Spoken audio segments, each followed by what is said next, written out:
सूत जी बोले, विद्वान और बुद्धिमान महर्षियों, मोक्षदायक शिव क्षेत्रों का वर्णन सुनो। तत्पश्चात मैं लोक रक्षा के लिए शिव संबंधी आगमों का वर्णन करूंगा। पर्वत, वन और कानूनों सहित इस पृथ्वी का विस्तार 50 करोड़ योजन है। भगवान शिव की आज्ञा से पृथ्वी संपूर्ण जगत को धारण करके स्थित है। भगवान शिव ने भूतल पर विभिन्न स्थानों में वहां पर निवासियों को कृपा पूर्वक मोक्ष देने के लिए शिव क्षेत्र का निर्माण किया है। कुछ क्षेत्र ऐसे हैं जिन्हें देवताओं और ऋषियों ने अपना वास स्थान बनाकर अनुग्रहित किया है, इसलिए उनमें तीर्थत्व प्रकट हो गया है। तथा अन्य बहुत से क्षेत्र ऐसे हैं जो लोगों की रक्षा के लिए स्वयं प्रादुर्भूत हुए हैं। तीर्थ और क्षेत्रों में जाने पर मनुष्य को सदा स्नान, दान और जप आदि करना चाहिए, अन्यथा वह रोग, दरिद्रता तथा मूकता आदि दोषों का भागी होता है। जो मनुष्य इस भारतवर्ष के भीतर मृत्यु को प्राप्त होता है, वह अपने पुण्य के फल से ब्रह्मलोक में वास करके पुण्य क्षेत्र के पश्चात पुनः मनुष्य योनि में ही जन्म लेता है। पापी मनुष्य पाप करके दुर्गति में ही पड़ता है। ब्राह्मणों, पुण्य क्षेत्र में पाप किया जाए तो वह और भी दृढ़ हो जाता है।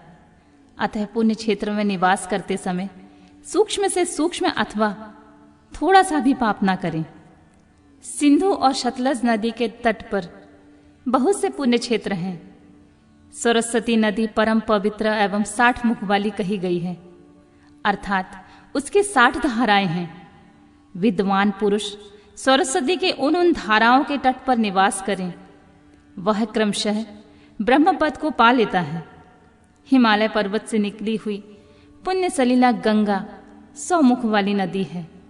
उसके तट पर काशी, प्रयाग आदि अनेक पुण्य क्षेत्र हैं। वहां मकर राशि के सूर्य होने पर गंगा की तट भूमि पहले से ही अधिक प्रशस्त और पुण्यदायक हो जाती है। शौणभद्र नदी की 10 धाराएं हैं।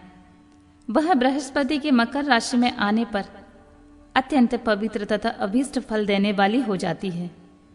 उस समय वहां स्नान और उपवास करने से विनायक पद की प्राप्ति होती है।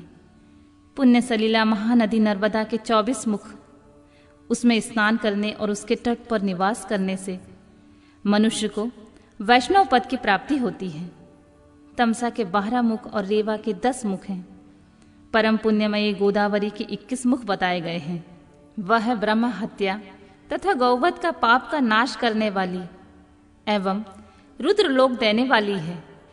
कृष्णवेणी नदी का जल बड़ा पवित्र होता है। वह नदी समस्त पापों का नाश करने वाली होती है। उसके 18 मुख बताए गए हैं तथा वह विष्णु लोक प्रदान करने वाली होती है। तुंगभद्रा के 10 मुख हैं। वह ब्रह्मलोक देने वाली होती है।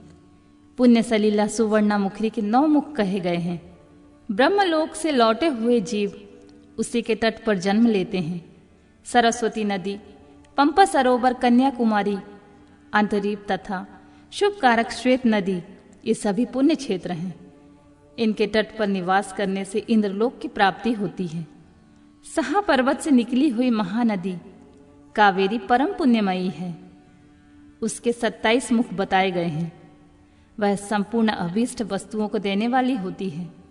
उसके तट पर स्वर्ग लोक की प्राप्ति कराने वाला तथा ब्रह्मा और विष्णु का पद देने वाले होते हैं। कावेरी के जो तट शैव क्षेत्र के अंतर्गत आते हैं, वे अभीष्ट फल देने के साथ शिवलोक प्रदान करने वाले भी हैं। नैमिषारण्य तथा बद्रिका आश्रम में सूर्य और बृहस्पति के मेष राशि पर आने पर यदि स्नान करे तो उस समय वहां स्नान किए हुए पूजन आदि को ब्रह्मलोक की प्राप्ति कराने वाला जानना चाहिए। सिंह और कर्क राशि में सूर्य की संक्रांति होने पर सिंधु नदी में किया गया स्नान तथा केदार तीर्थ के जल का पान एवं स्नान ज्ञानदायक माना गया है। जब बृहस्पति सिंह राशि में स्थित हो उस समय सिंह की संक्रांति से युक्त भाद्रपद मास में ही यदि गोदावरी के जल में स्नान किया जाए तो शिवलोक की प्राप्ति होती है। ऐसा पूर्व काल में स्वयं भगवान शिव ने कहा है। जब सूर्य और बृहस्पति कन्या राशि में स्थित हो तब यमुना और सोनभद्र में स्नान करें। वह स्नान धर्मराज और गणेश जी की लोक में महान भोग प्रदान कराने वाला होता है। यह महर्षियों की मान्यता है। जब सूर्य और बृहस्पति तुला राशि में स्थित हों उस समय कावेरी नदी में स्नान करें।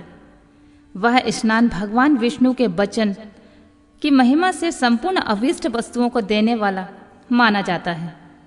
जब सूर्य और बृहस्पति वृश्चिक राशि पर आ जाएं, तब मार्गशीर्ष के महीने में नर्मदा में स्नान करने से सिर्फ विष्णु लोक की प्राप्ति हो सकती है। सूर्य और बृहस्पति के धन राशि में स्थित होने पर सुवर्णमुखी नदी में किया हुआ स्नान शिव लोक प्रदान करने वाला होता है। जैसा कि ब्रह्मा जी का वचन है, जब सूर्य और बृहस्पति मकर राशि में स्थित हो उस समय माघ मास में गंगा जी के जल से स्नान करना चाहिए। ब्रह्मा जी का कथन है कि वह स्नान शिवलोक की प्राप्ति कराने वाला होता है। शिवलोक के पश्चात ब्रह्मा और विष्णु के स्थान में सुख भोगने पर अंत में मनुष्य को ज्ञान की प्राप्ति हो जाती है। माघ मास में तथा सूर्य के कुंभ राशि में स्थित होने पर फाल्गुन मास में गंगा तट पर किया हुआ स्नान श्राद्ध, पिंडदान अथवा तिलोदक दान पिता और नाना दोनों कुलों के पितरों के अनेक पीढ़ियों का उद्धार कराने वाला माना गया है। सूर्य और बृहस्पति राशि जब मीन राशि में स्थित हो जाती हैं तब कृष्णवेणी नदी में किए गए स्नान की ऋषियों ने प्रशंसा की है। उन महीनों में पूर्वोक्त तीर्थों में किया हुआ स्नान इंद्रपद की प्राप्ति कराने वाला होता है। विद्वान पुरुष गंगा और कावेरी नदी का आश्रय लेकर तीर्थवास करे। ऐसा करने से तत्काल किए हुए पाप का निश्चित ही नाश हो जाता है। रुद्रलोक प्रदान करने वाले बहुत से ऐसे क्षेत्र हैं। ताम्रपर्णी और वेगवती, ये दोनों नदियां ब्रह्मलोक का प्रतिरूप प्राप्ति देने वाली होती हैं। इन तटों पर कितने ही स्वर्णदायक क्षेत्र हैं। इन दोनों के मध्य बहुत से पुण्य क्षेत्र भी हैं। वहां निवास करने वाला विद्वान पुरुष वैसे ही फल का भागी होता है। सदाचार, उत्तम वृत्ति तथा सद्भावना के साथ मन में दया भाव रखते हुए विद्वान पुरुष को तीर्थ में निवास करना चाहिए, अन्यथा उसका फल नहीं मिलता है। पुण्य क्षेत्र में किया हुआ थोड़ा सा पुण्य भी अनेक प्रकार की वृद्धि को प्राप्त होता है तथा वहां किया हुआ छोटा सा भी पाप महान हो जाता है। यदि पुण्य क्षेत्र में रहकर ही जीवन बिताने का निश्चय कर ले तो पुण्य संकल्प से उसके पहले का सारा पाप तत्काल नष्ट हो जाता है, क्योंकि पुण्य को ऐश्वर्यदायक कहा गया है। ब्राह्मणों, तीर्थवास जनित पुण्य कारिक, वाचिक तथा मानसिक सारे पापों का नाश कर देता है। तीर्थ में किया हुआ मानसिक पाप वज्रलेप हो जाता है। वह कई कल्पों तक पीछा नहीं छोड़ता है, केवल ध्यान से ही नष्ट होता है, अन्यथा नहीं। बाचिक पाप तजब से तथा कायिक पाप शरीर को सुखाने जैसे कठोर तप से नष्ट होता है। अतः सुख चाहने वाले पुरुष को देवताओं की पूजा करते और ब्राह्मणों को दान देने से पाप से बचते ही तीर्थ में निवास करना चाहिए।